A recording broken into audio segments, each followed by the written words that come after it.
Hello everyone, SirMonkeySuit here, back again with Haikyuu Season 4. We are on episode 20, and in the last episode we were back with the game between Karasuno and Inarizaki after a little sort of 2-episode break to watch Nekama's match, in which they ended up winning.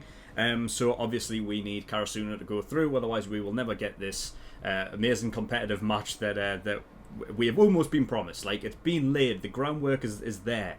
So we have to get there, because if we just go out and we never get it, I'm going to be gutted. So yeah, we continued on. We are into the second set. Karasuno's won the first set. I feel just for the sake of, you know, like elongating the match to the end of the season, I feel like Inarizaki is almost destined to win this set. And then it obviously comes down to the final third set to see who goes through. But yeah, so currently in the second set, I do believe that Inarizaki are still in front. They did have a big lead, but in that last episode, Karasuno did make a big push and started gaining a lot of points back. However, we didn't see, at least unless I just missed it, we didn't really see the scoreboard all that much towards the end of the episode. So I don't really know in what kind of ballpark the points are distributed between the two teams, but I still believe that Inarizaki are still in front, but it's much closer than what it was at the start of the episode. So yeah, we ended off the last episode with a change coming in, a guy called Shinsuke, I believe, who, I mean, I feel like we've seen him before. I feel like he's made a serve back in set 1, but it was that long ago that I really can't remember, but I do remember the character in of itself. Like, I recognize it, but yeah, I mean, I don't know what to expect from him coming on, but generally when a cliffhanger like something like that does occur, it generally means that they're about to turn the tide of, you know, what was an onslaught by Karasuno in that last episode. So I feel like that's kind of what we're in for. But yeah, there's nothing else really to talk about, so we are going to get in episode 20. The reaction will be here on YouTube as always, but if for whatever reason in the future it gets taken down for copyright, I will re-upload this video as a discussion only, and a link to the reaction will be in the description below. As always, the link to the full length to this episode is in the description below as well, so if you do want to watch my full length reaction to the episode and not just the cut 10-minute version, then the offer is there for you. But yes, nothing else to really talk about, so we're going to get in episode 20 of season 4, see what we get. So without further ado, let's go. Yeah, they're bringing Ojiro off because Karasuno were kind of targeting him, really, weren't they? But it makes sense, you know?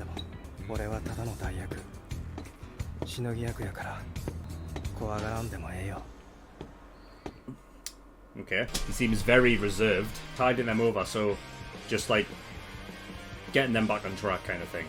Leader. Makes me wonder if he's like kind of like a Sugawara type. Shinsukeが入るとなんやみんなピリッとしよるんですよね。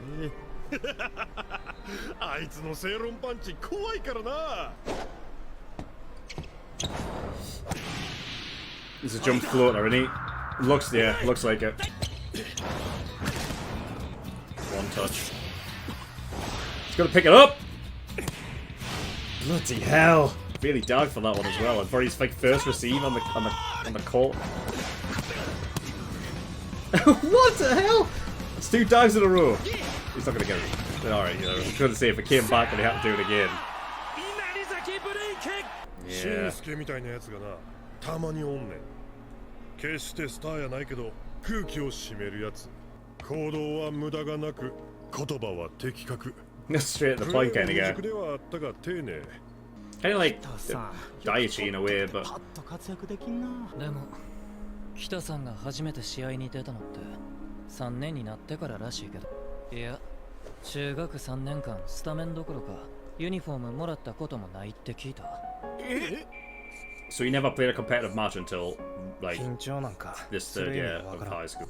だって飯食ったりクソしたり毎日のことには緊張なんてせんやんか。He just sees it as an everyday thing. I mean, yeah, he has got a really cool head, doesn't he? Oh, this is the 23 16. I thought there was so much closer than that. Makuchi. Oh no. Oh god, he's gonna pick the fucking thing up. Ah, man. It was a proper receive as well, like. He plays like he's playing in a practice match anyway. Like, it's all the same thing. バレー戦闘悪化する。帰れよ。やねん。もっと優しい言い方ないんかい。 Take care of them. Takes care of them, not take care of them. God. So he applies the same mentality and thinking to absolutely everything that he does. 気にせんで。あれは新助の儀式やから。反復、継続、丁寧は心地ええんや。Okay. 誰かが見とるよ。 Is a captain as well? 次。 Did they mention that before? I don't know if they did. はい。 Bloody hell! Even though I've only known him for like not even half an episode, 機械みたいな人だと I was expecting them to actually show some real emotion straight away, you know? 結果より家庭が大事と大人が言うて。結果が全てや。でも俺は大人に大賛成や。 The byproduct. 将 Yeah, 来 I バレーボ suppose ールで he's 飯 right. 食ってくわけでもないしな。俺は。でもこれも結果のうちかな。 Yeah, I mean, not specifically talking about volleyball results, he's talking about like results in general, right? 細かいことはええねん。感情に理由なんかいらん。嬉しいは嬉しいんでええんや。アランやリンタロウ、アツムが相手に絶望を与える存在とするならば、シンスケの役目は絶望の継続や。赤点とは Doesn't even know what it is because he never had と one. 舐める隙を与えてほしい。ペットに赤ちゃん言葉で話しかけてる現場とかを抑えたい。偉いでちゅね。Good little boy. 点差が開いた時、勝ち急いだり緩んだり、 Huh, interesting. So they get complacent. 期待外におらん。稲賀さんからな。5番は1セット目ラストで持ち直した。ほんなら俺のサーブでもっぺん落としたる。 Going to aim at Tanaka. Might not have been the best pass though. 止めに来な。 Oh, came back over. I didn't even realise. Oh, God's sake, he did it again. 強力なサーブと Yeah, that was 強 second 力 set. な速攻で瞬く間 Okay, に第 yep. 2セットを I 取りま figured した that was the way it was gonna 長崎高校 come down to it. So yeah, here we go. すべなしから同じとこ抜かれてるしな。そろそろ追いかけてこいよ。 Oh, he will. He will definitely fucking. He'll definitely come up trumps in the third set. 練習で失敗してた時の癖が出てたよ、西野屋。そうだな。西野屋でもちゃんと取れるかわかんねえ強烈なサーブ。A パスなんかなくても俺が決めてやる。 All right, okay. He's saying that even if the pass isn't perfect. A パスじゃなくていいですけど、高くください。Which one is it, Kageyama? さっきのカラスのセッターのサーブみたい。スパイクサーブやりたなっとるやん。今決まってんの You'd read everyone like a ちゃんと book. の方やろ。リベロ潰し始めたんなら最後までせや。Watch him just spike it. I don't know if he will. I don't think he will. Because it might throw off Nishinoya, you know. It's out! It's not coming back in. Fuck off! Did that scale that much? もはや何本目なのか That is insane! Can someone tell me if that is it possible? キレキレやな。スパイクサーブでも決まりそうやけどな。 Fuck! Yeah. I think never wrong. Ah, come on, this is it. This is the chance to get it. Come on, Nishi! Come on! That's the way. Nice. 自分の反応がいつもより遅いとわかる。俺は今怖いと思っている。 Oh, bloody hell. レフト Come on! Nice! He got it! Come on! Did say regardless he'll get it 西 over. 野屋だってたまにはいっぱいいっぱいになっていい。稲荷崎はどのローテもまんべんなく強い感じだけど、 Right. やっぱ4番、10番、11番が前にいる時が攻撃力は高そう。カラスノの方は極端なんだね。 God! 特にミドルブロッカー、タカ、侍 He's か。 muttering like Deku now. スタートする位置、稲荷崎は同じでカラスノは変えてきたってことは、例えばアタック打つぞって時にさっきとは違う人がブロックに来たりするよってこと？そうなの速い速攻 One touch. カラスノのローテの糸はおそらくここ。 It's the highest blocker, isn't it? 一番多くマッチアップさせるためのローテ。月島は宮治と須名倫太郎、この二人とより多くマッチアップしてもらう。頼むぜ、エンジン速攻機。 Yeah, because he did. He ended up he blocked their weirdo quick, didn't he? Like in some episodes いい back. 感じだったけど。 Ah, he went for a set. Oh no, there's no one there to stop や him. はり一番乗せたくないのはオチロアナ。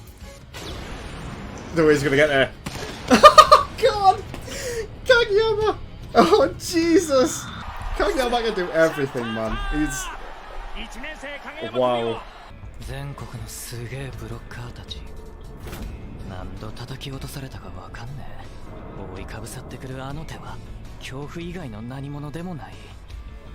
メガネよりこいつの方がよっぽど怖えじゃん。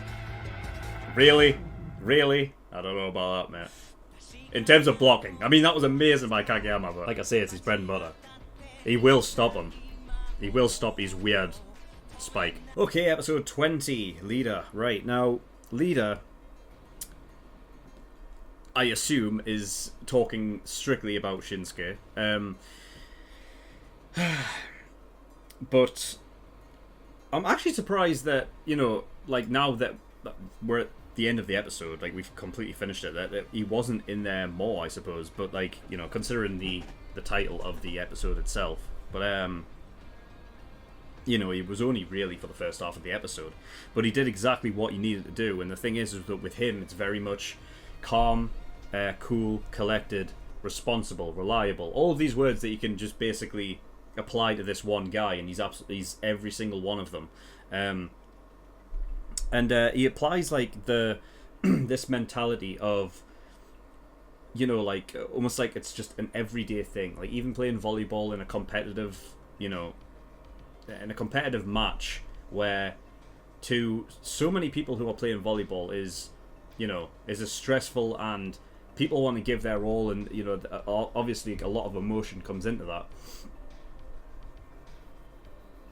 But for him, because he feels as though, well, he's not going to become a volleyball player. Like that's not in his plans, you know, of life. Like he's not going to be a volleyball player going forward.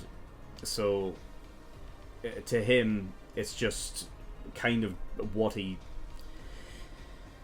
just involves it in his routine, really. But yeah, he applies the same mentality to everything that he does. That, you know, he said it to I think Ojiro or whatever, that like it's like, why can't you just get this kind of grasp of, you know, you're not nervous or anything like that when you're practicing or you're training, so why do you feel that way in a competitive sense? So I guess like it's weird, like in some ways, like Shinsuke is very much like so reliable and responsible that you can almost,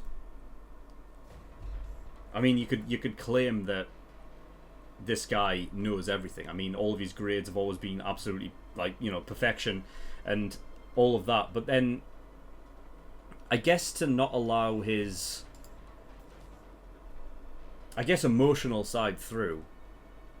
You see, this is the thing. This is just a judgment based upon someone else saying that. But to him, he's absolutely fine with it because he knows where he stands in the grand scheme of things of what he wants to do anyway.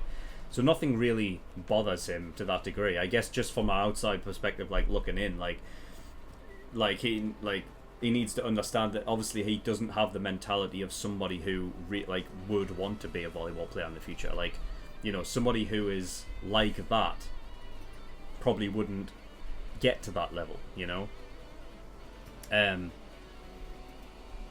So like, yeah, in like a weird way, he is kind of like a cross between like Daichi, Suga, and Suki, like all in one.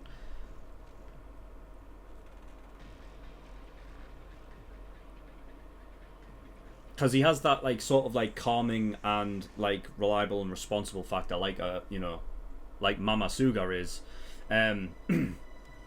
but someone who's like very reliable on the court and somebody who, like, you know, can, you know, pick up the ball and you know, prolong their attack as long as possible. Something that Daichi actually does. He is that reliable, like, sort of you know, hard receiver at the back, you know. Obviously aside from like Nishinoya, but Nishinoya is like more like kind of like that clutch where like it like needs like a receive that even Daichi can't get to. That's where Nishi comes in. But there, so you've got that like Daichi in him as well, and then you've got the Suki like side of it, that when Suki was, you know, like the way previously of it's like it's kind of like just a club and everything like that. But the difference was with Suki is he wasn't like applying that same level to his volleyball as he was to like his other things, because he was good in class and everything and his grades were good, right? So it's that thing of like this, like he has a little bit of Suki in him as well, so he's like a mixture of all three, I feel. But I think what was like actually interesting for a change is like I feel like, because a lot of times anime can possibly get characters stuck in a sense of like they are stuck in a personality trait that is rare for them to move away from that, you know. There's a lot of like anime personality traits that are like have almost become parody, because you know exactly, like you can so almost like get a grasp of exactly how a character is and how they think and how they see the world around them based upon like maybe like an episode with it, like maybe not even that, but just the way that you see their first exchange with somebody.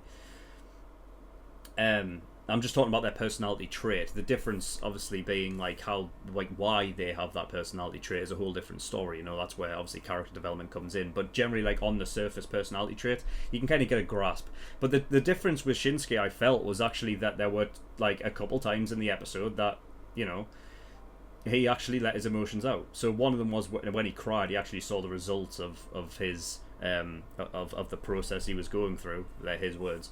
And the other one was when when Ojiro was like, you know, you can feel happy if you want to feel happy. Like, you know, if you feel happy, let it, like, you know, show it. Like, don't just be fucking just this bland face that like just doesn't let anything out when, you know, you don't express your emotions. And he laughs and he understands that. So it's actually sort of refreshing to see a character that way inclined, because a lot of the time if you see like a cool, collected, like calm kind of, you know, that kind of personality trait, generally it takes a while for them to actually break in any form or fashion. And the fact that, you know, we saw like, you know, his sort of like background, the reason why he is and all of that within you know, compressed like half an episode was surprising. So yeah, I mean, he comes in and he's the one that essentially sets things, pulls them back, I should say. I was going to say set things in motion, but I don't think that's true. I think he's more the guy who, because he's a captain as well, isn't he? Which is perfect, you know what I mean? He's observant. He knows exactly each of his players, and to an extent he understands the opposition as well. Like, he's very observant. I mean, his grandma, I assume who it is, I think it is, yeah, who was basically talking about, like, you know, someone's always watching, and then that was like relating to, like, she would say the gods are watching and relate it back to that. But I think the most poignant of the two was somebody's watching, not God, right? I think what Shinsuke actually took away from that at that point, where he was like, well, I just forgot about it, was he probably took it as anytime she says someone's always watching, he probably just assumed or associated it with God's watching, whereas really somebody's always watching is related to everything, humans watching, everything like that. The most obvious, like, sort of like hit on the head, oh, that's what it meant, part of that was, you know, she said someone's always watching, and then the coach handed him a jersey, right, and handed him the number one captain and everything like that, right? It's like somebody's seen the processes and the hard work and everything that you put in your routines and everything like that, that it's actually resulted in a result, you know. So the idea is like, you know, he was talking about what was it, like adults find more importance in the process rather than the result, right? And he agrees with the adults in that regard. But the thing is that it's a very sort of like a black and white way of really looking at it, because at the end of the day, what he realizes is that, you know, the process and everything like that has led to the results. So it can be both, and that's the best the best possible outcome, right? the thing is that with his sort of mentality and everything like that, like not wanting to, you know, he doesn't see himself as a volleyball player in the future, that any volleyball player who or character in this show, if they took upon that kind of mentality whilst wanting to be a volleyball player, it's, you know, they like that will take them far, you know. And I'm sure there are characters that are that way inclined, but it's not one size fits all, you know what I mean? There are multiple routes to any goal, right? So of course people have different, you know, things, and Shinsuke just has, you know, that's just him, right? That's his mentality. It's a very respectable one, you know. He likes routine, he likes doing things, you know, over and over and over again. I mean, it's very admirable, that, to be fair, because I know, like, I think, like, the majority of people don't. I mean, you'll find that, like, people that have been in the military, they'll like, they enjoy routine, because it's something that, like, once you're in a routine, it sort of it's almost like your body becomes like clockwork, and things get done, and it's efficient, and that's like the kind of like mentality you have with a, you know, especially like the kind of way of thinking that you get from like being in the military kind of thing. So people who are in the military would you know, they are people that like routine and everything like that. But I generally think, like, in terms of like people who I guess are more creative or anything like that, they don't really like routine at all. You know, because it kind of stagnates their creativity. They you know, the people will find, and then and yeah, I mean, that's that. But yeah, that was really cool.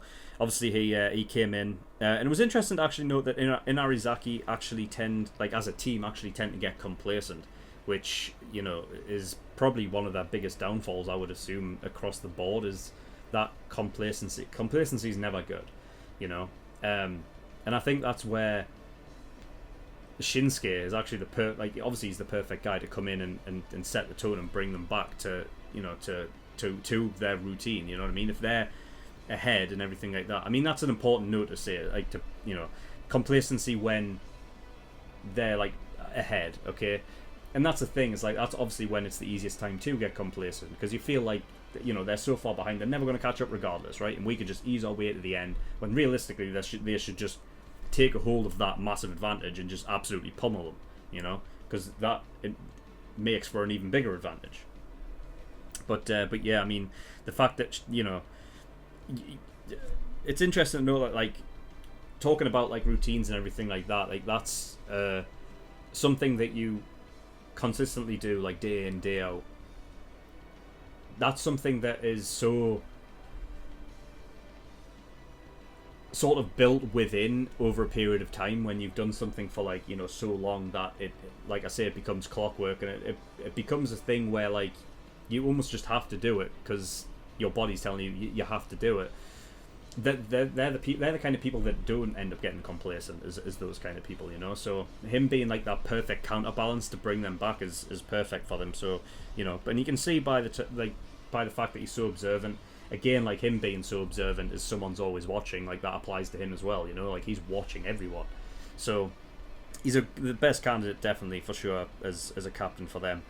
And Inarizaki take the second set. So yeah, that was the end of the first half of the episode. Really, really cool. I figured they would get the second set. I mean, the fact that they are the second favourites to win the whole thing, it would be very, very surprising if Karasuno ended up just defeating them straight out. So yeah, they got the second set. And then we started off the second half with obviously a jump float by Atamu, which was insane. It did have power in it, like they normally do anyway, but there's still that obviously float, like, you know, float attribute about it. But this one was entirely different from any I've ever seen. It was out, all right. It was out. I mean, I've seen this happen in the last season of in football last season. Somebody kicked the ball, but because there was so much curve on it, it actually went outside the. It went off the sideline, right? Obviously, it didn't touch the floor, but in the air, it curled out over the boundary, which should have been a throw-in, and someone ended up actually scoring from it, which that shouldn't have counted, right? But to have that much curl on the ball from such less space,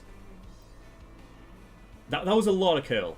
I haven't seen as much curl on a jump float in this entire show than that one. That was insane, man. I don't know if that's possible, right? I know that, like, Haikyuu has taken some liberties, like, you know, not all the time. Like, in fact, in terms of, like, you know, it's not as much liberty as what, you know, Kuroko no Basket, for example, does with their basketball, right? But it's like, I don't know how possible that one was. You know, maybe that kind of curl is only possible with so much power behind the ball, but because obviously he puts the power in, that's how he was able to do it. But I don't know. Let me know if obviously you've played volleyball before, or you know the ins and outs. Let me know. So yeah, Nishinoya, I mean, he's changed up a lot. Changed up. It's not like it's a permanent change. It's just this is something that we haven't seen from Nishi before. So it's actually important, I feel like, for his character to actually put him in a situation where he's not like just essentially MVP every time, because that's the thing with Nishinoya. Like, he in every match he's been in, he's always been clutch to everyone, right? And if this is the first match where he feels like, oh God, it's just not going for me today, then, you know, that's a completely natural thing, because even the best players in the world have off games, you know, so it's realistic. I wouldn't be surprised, of course, if he comes in with one major save in this, like, final set, so that he does have something obviously on record in that, but, like, I mean, who knows?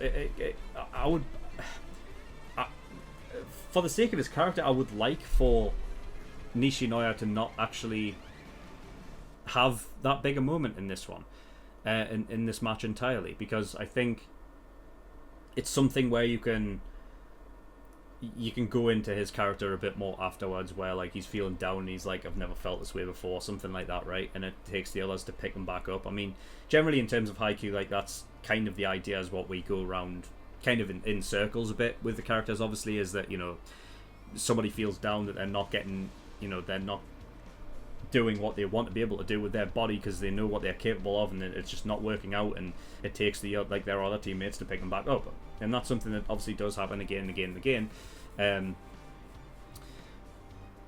And for Nishinoya has never been that character. If any character in this team has not had that, it would be Nishinoya, right? So it would make sense. I mean, it could happen like midway through the set and he needs to like pick himself back up or anything like that, but, you know, at the end of the day, I wouldn't be too against Nishinoya just not having a great game entirely, because that's a natural thing, I feel like, you know. So there is that, but you know, whatever happens. So yeah, I mean, he claimed that he obviously was slower because he was scared, which is something that is never, that, you know, I mean, he's in his own head, he's scared of himself not being able to pick up the ball. He's not scared of, you know, he's not scared of Atamu, you know what I mean? He's not scared of anyone. He's just scared of his own, he's scared of his own inability because he's always been so confident, right? So yeah, but we had Suki actually match up now, so Coach Ukai's put him up in the rotation so that he's primarily against Rintaro and Ojiro, which is obviously, you know, perfect, and also starting them on the line where it's their highest, you know, tallest players, I should say, right? Kageyama, Asahi, and Suki, of course, which is great. We had a lot of dialogue from the one dude in the stands who could have just shortened it to literally like 5 seconds, but, you know, muttering goes on. And then we had this amazing fucking block from Kageyama, who in this match is really like just showing the arsenal that he has, because, I mean, we've seen him, we know for a fact that he's an unreal setter, right? We've seen some of the things that he can pull out the bag, right? He was the one that went under the net to actually set it back over some episodes back, right? So he's working hard as well. We've seen him have some unreal serves, some of the best I've seen him do in the last episode. and now he's pulling out blocks. We've seen him spike the ball. For fuck's sake, he can do everything. But like, this has got to be the best. Like, this has got to be his best match so far. Like, he is on form to a degree that we haven't seen before. Because not only is he pulling out all of them and he got the block and everything like that, but he got the block up against a top 5 spiker by himself. The 2 other blockers were over the other side. God, it was insane, and it was a kill block as well. It wasn't like that was nuts, man. Kageyama is unreal. Like, I just don't see him stopping this whole like set. You know, he's having an unreal game, but it makes sense because this is like, you know, aside from the likes of, you know,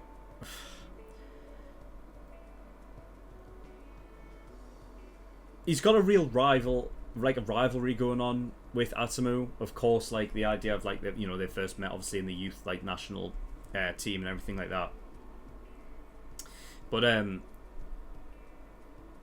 I mean, we saw in the last episode that like he was literally like, you know, he's like, well, you know, come on then, kind of thing. They basically showcasing like what you can do, I can do better, you know. And in terms of like overall performance, I think overall, I mean, you have to put them on a level because, I mean, Atamu's been unreal with his serves, but obviously Kageyama's been like better with his tosses, right? But Kageyama's like not even just doing that, but it's his all-round game where he's just absolutely dominating, you know. So you've got to put them obviously on a level, and it's obviously going to come down to whoever wins at the end. Karasuno, I'm going to guess, is Kageyama's going to end up coming out on top.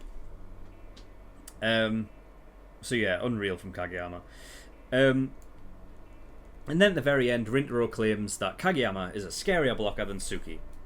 But that is based upon just witnessing what he just saw. I mean, fucking hell, we were all like in shock of what Kageyama did there. You know what I mean? So anyone looking at that's going to be like, that's scary. But the thing is he hasn't seen... Like, what will really put the fear in Rintaro, right? Because that's what he sort of like sees when, you know, he doesn't like he feels that blockers are, you know, it's all about, that's kind of like fear. He finds it scary. Just wait, because Suki will block one of Rintaro's, and then when that's the case, he's going to reverse that statement, because Suki's blocking, that's his bread and butter, right? Kageyama did an amazing block, but in terms of blocking, I know who's scarier. It's Suki. So, I mean, Suki legitimately killed Ushijima's block. So, dude, come on. So yeah, anyway, that's all I've got. That's all I've got to talk about. So yeah, really, really cool episode. Can't wait to get on to the next one. But yeah, that is it. So thank you for watching. In the description below, I have links to certain things. One of them is the Discord, so you can get yourself over there if you wish. And I also have a Patreon page as well, so if you do want to support me on Patreon, that'd be very much appreciated. There is a bunch of different tiers and rewards there. Like early access gives you access to shows a week early. The full-length tier, which gives you access to all of the full-length reactions to the shows that I do. And then there's the exclusive tier, which gives you full-length access to the movies that I react to as well. So if you're excited about that, then that's the one there for you. But that's all I've got, so thank you for watching. I'll see you all next time. Bye-bye.